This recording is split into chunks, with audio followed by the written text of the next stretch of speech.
ability to communicate well is one of the most important skills you will ever have, because it affects you not only personally, but it affects you professionally as well. If you say that I want to start a business, has anyone ever wanted to start a business or a product or a service or anything like that? Okay. Everybody's not an entrepreneur, and that's fine. But let's say you had this great idea, and you say, oh wow, I see that they're selling these things, or I'm going to start this business. And you go into, and as we know, it takes money to start a business, or whatever your venture is. I don't care what it is. It takes money. And so you say, oh, okay, I need some money, so I need to go to somebody. I don't have all the money myself, so I'm going to have to go to somebody asking for money. And the person goes, that number one, take two scenarios, and that person goes to that other person and they say, well, what are you going to do? And you say, well, I want to start this business. I have this great idea for this product or this service. I want to start a record label. I want to do this. I want to whatever. And they say, well, tell me about your business. Tell me about yourself, and tell me about your business plan.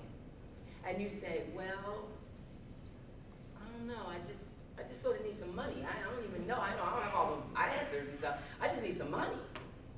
Okay. And then the other person goes to that same person and says, well, really what I'm kind of thinking is I have this great 5-year plan, and I'm going to get this product and this service, and nobody's ever done it before, and I can see in 5 years I'm going to expand, and I'm going to grow, and I'm a tenacious person, and I'm a go-getter. Which of those people do you think and then on top of that they say, I'm going to pay you back double what you're getting ready to give me in 10 years. Which person do you think will get the money? Of course the second person. Why? Simply because they are able to communicate their thoughts and ideas, they're able to talk about themselves, and they have enough wherewithal to say, you know what, I'm just going to take this little money and hold it to myself. I'm going to grow your money and give you back twice what you've given me. So that's what I say, if you are able to communicate, it will take you so far. Never take that for granted. In communication, we mean speaking and writing and reading and presenting yourself. Communication is also in how you sit, stand, and move. The clothes that you wear, the colors that you wear, all of it. That's all communication, guys.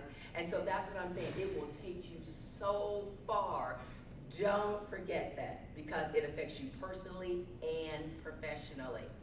So when I was asked, how does my past and my upbringing and my education, how has it affected me in terms of where I am now? I've always been, and because of my parents, I've always been a good communicator. I really have. I have come from some of the most hard-working people in the world. I have never met such hard-working people other than my parents. My father, unfortunately, just passed. We buried him right before Thanksgiving, so unfortunately, he has died recently. But my parents were married almost 60 years, and they raised 4 amazing daughters.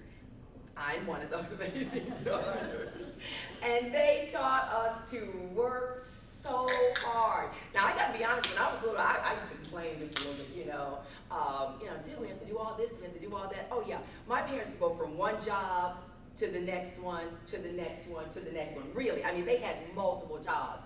That's the way I am now. I'll tell you a little bit about my business and some of the other things that I do in a couple of minutes, but that's how I am now, and that's how my kids are. So when I think about my past, my upbringing, my education, and how that shaped me, as I said, I came from the most hardworking parents in the whole wide world.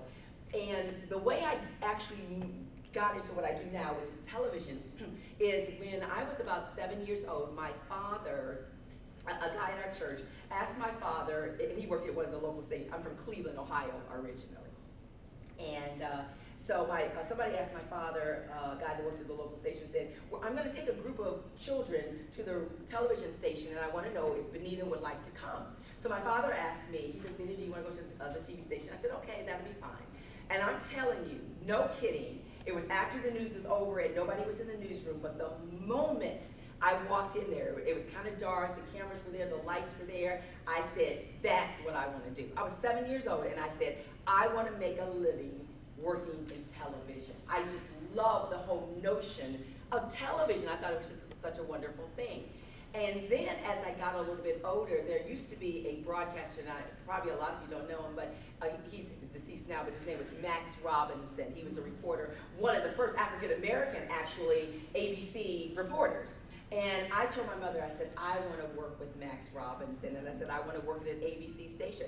And come to find out, I do work at ABC. That's our affiliate is an ABC station.